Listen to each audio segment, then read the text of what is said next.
working in selling our world-renowned steel, aluminum, autos, lumber, and other products to the world.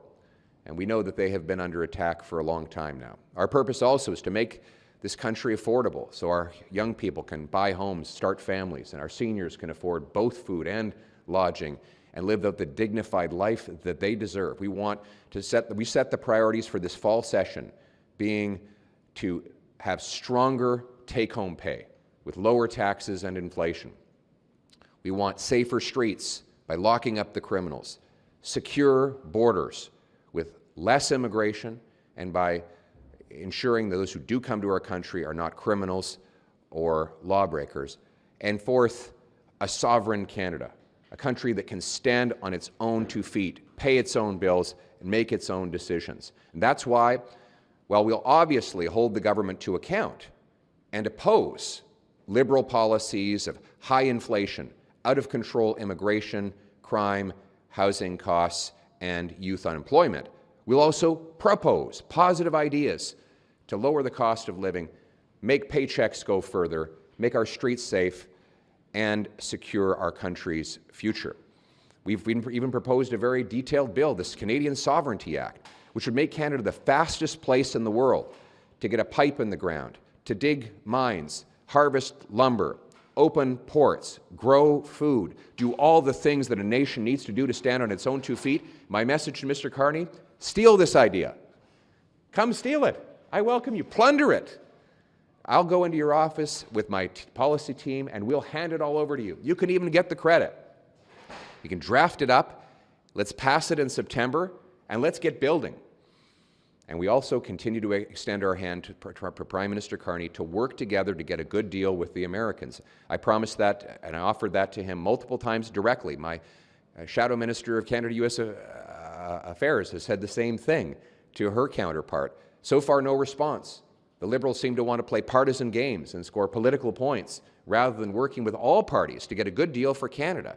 So my message to Mr. Carney: put partisanship aside and work with all parties to get an actual deal with the Americans that stands up for Canada's interest. We have to judge Mr. Carney by his performance, and not by the standards I set, by the ones that he set out for himself. So let's do that today.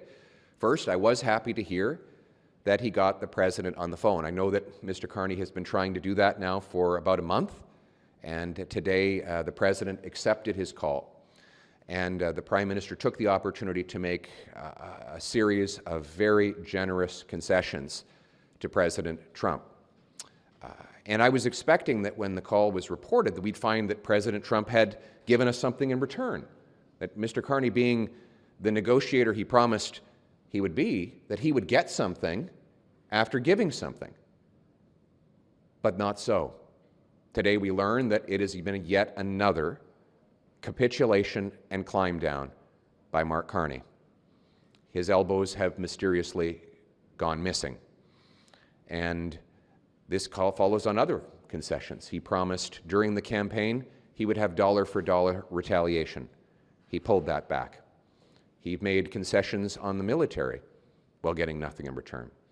He pulled back on his digital services tax, a terrible tax, but you'd think he'd get something in return for it. Nothing. And today, he removed even almost all of the tariffs on the United States and got none lifted from Canada. This continues with the weakness that he's shown on the world stage, continuing ahead with a $1 billion loan to the dictatorship in Beijing to build ships for Canada, creating jobs for foreign workers in steel and shipbuilding, while that same regime hits our farmers and fish harvesters with increasingly high and unfair tariffs. Mr. Carney's capitulations would be laughable if they weren't so tragic. They will harm our farmers, our workers, our people. More importantly, from his point of view, they are a broken promise. They are exactly the opposite of what Mr. Carney ran on. His signature promise in the last election was that he was going to put elbows up, negotiate a win, and match American tariffs. Let's go through the list. He has not thrown one elbow since he took office, except at our own workers. He did not meet his promise of a July 21st deal with the Americans. Again, his promise, not mine. He did not, he's backed down while claiming that he would stand up, and he's gotten absolutely nothing in return. In fact, American tariffs are twice as high on Canada today as they were when Prime Minister Carney took office, promising to deploy his negotiating skills to get us a win. He promised he would have elbows up. He promised he could, quote, handle Trump, and that he would, quote, negotiate a win. Those are his promises, and he needs to be judged by his word. And this was not any promise, just any old promise on page 73 of his platform. It was the promise on which he ran his entire election campaign.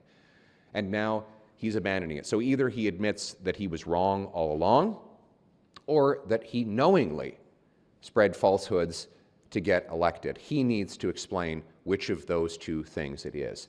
But it adds to a long list of broken promises. Remember, he was going to build more and at faster speeds than ever before? Well, you know, he's getting breathless media coverage because he's setting up a new office that will one day approve projects that may one day get built.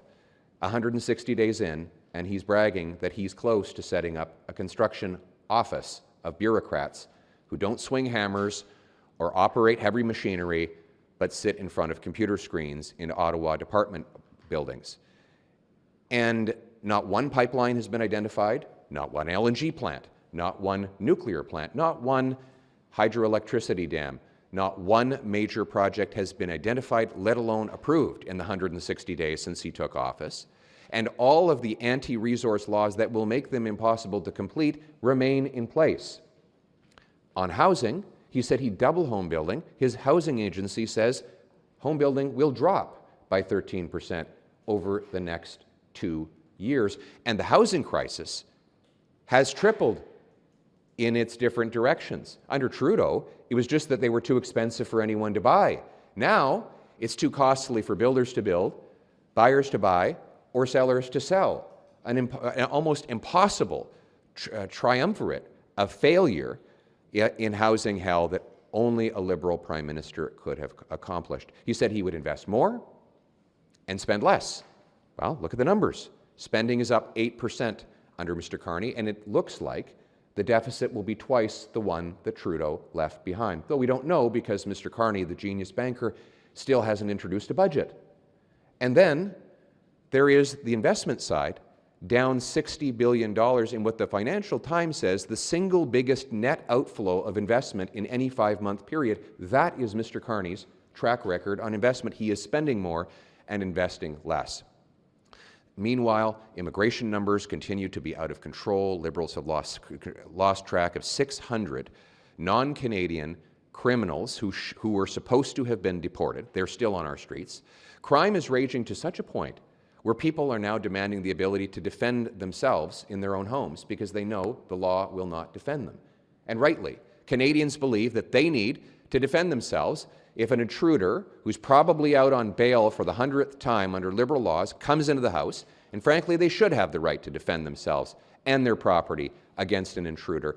But it is sad that we've come to a place where people feel the law will not protect them, and Mr. Carney has sent home Canadian MPs while crime, the cost of living, housing costs, immigration are all up, while elbows are down. That said, we're prepared to work with Mr. Carney and with anybody to put our country first, to tackle the cost of living. Our purpose is to unlock Canada's potential, make this a land of opportunity again, and we will prioritize stronger take-home pay, safer streets, secure borders, a self-reliant Canada. And I say to Prime Minister Carney and to all the other party leaders, let's get to work in the fall. Let's tackle these problems for real because our country is worth fighting for and worth working together for. So let's get it done. Thank you. Mr. Poilievre, would you have removed these retaliatory tariffs on the CUSMA-compliant goods?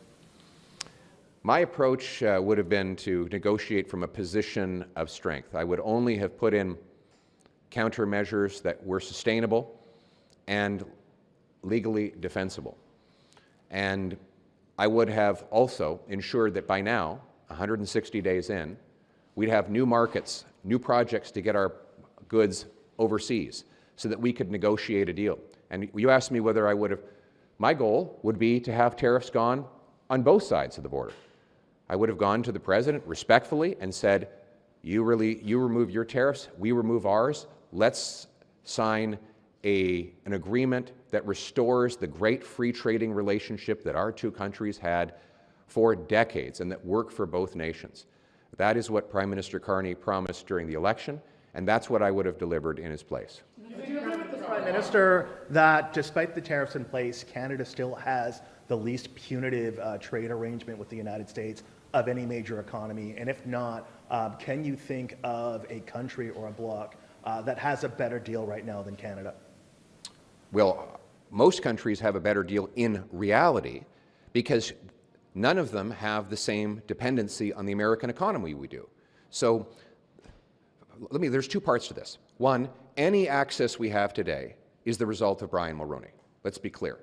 There's not a single tariff-free item that's going to the United States that was not negotiated by Prime Minister Mulroney.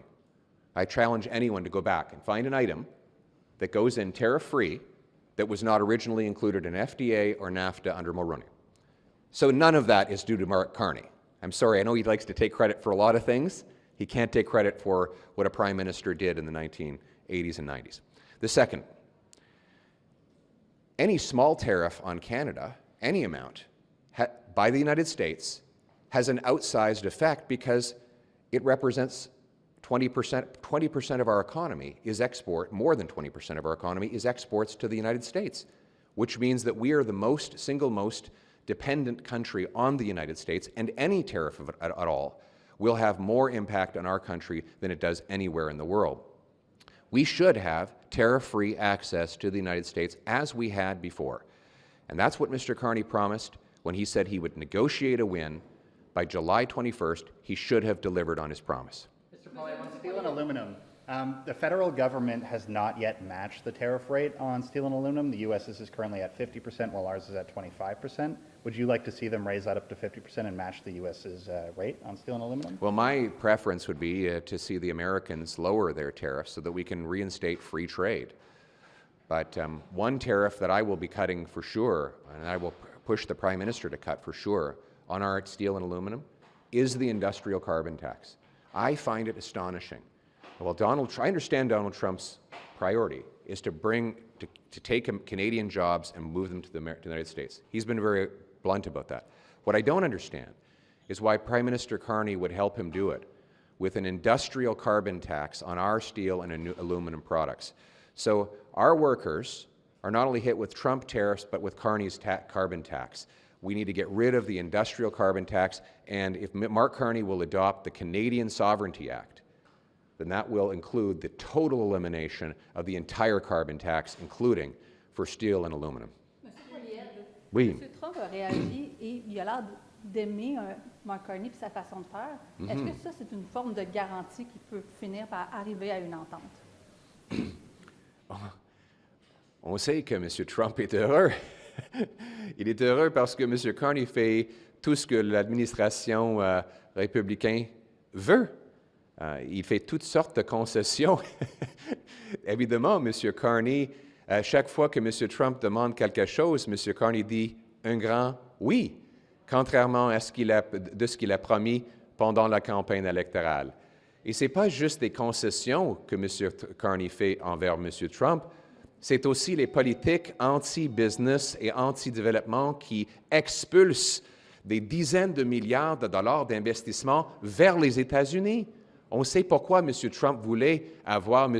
Carney au pouvoir. C'est parce que ça remplit l'objectif de voler nos emplois, notre investissement et la force économique vers les États-Unis. No, just... You mentioned the incident. You just mentioned the incident in Lindsay, Ontario, and you posted about it on social media earlier this week. Do you think Canada needs a castle law or a castle doctrine on the books to shield homeowners from facing criminal prosecution, like the gentleman in Lindsay, Ontario, for defending their loved ones and properties during a break-in? The law needs to be clear that if someone comes into your house uninvited to steal your property or harm your family, you need to be able to do whatever is necessary to stop them. And my message to the criminal thugs who are invading the homes of Canadians in unprecedented numbers because of Liberal laws is that you should be in serious danger if you go into someone's house illegally and try to harm them. If you don't want to be harmed, then don't invade someone's house and don't threaten their security. The law needs to be very clear that people have the right to defend their homes and their families against lawbreakers. Thank you. Thank you. Que puis-je traduire votre dernière réponse? OK, oui. Merci. La loi doit être claire que tous les Canadiens devraient pouvoir défendre leur maison contre les criminels qui entrent pour voler ou pour nuire aux familles. Et on doit faire en sorte que la loi est explicite, que tous les Canadiens ont le droit de défendre leur maison contre les criminels. Et je trouve ça triste qu'après 10 ans des libéraux, que les criminels pensent pouvoir envahir les maisons et on traite les innocents comme les criminels. C'est pas juste, les Canadiens devraient pouvoir défendre leur propriété et leur famille. Merci beaucoup. Do you plan